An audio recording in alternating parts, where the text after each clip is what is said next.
Dopo oltre un mese di braccio di ferro tra amministrazione comunale e sindacati, con l'occupazione del capannone del petrolchimico da parte di operai e operaie, il segretario generale della CGIL, Maurizio Landini, oggi a Porto Marghera a dare sostegno ai lavoratori, ad annunciare l'incontro del sindaco Brugnaro con le confederazioni nei prossimi giorni. Questa per noi è una battaglia totalmente aperta e ci auguriamo, ci è stato annunciato che nei prossimi giorni il sindaco incontrerà le confederazioni.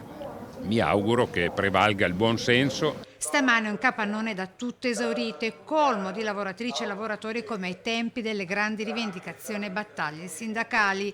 L'occasione, l'assemblea pubblica del sindacato con la presenza, come detto, di Landini.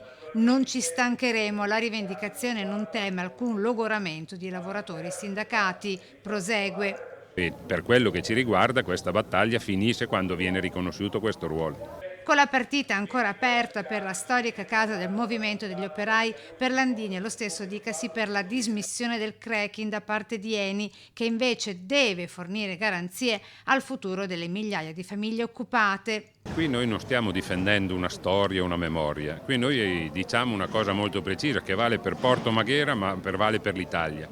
È il lavoro che può creare il futuro e quando tu rompi con il lavoro, precarizzi il lavoro, vendi il lavoro, sfrutti il lavoro, delocalizzi il lavoro, tu stai impoverendo il paese. Sabato a Roma la manifestazione nazionale in Piazza del Popolo per chiedere al governo provvedimenti a tutela di lavoratori e pensionati.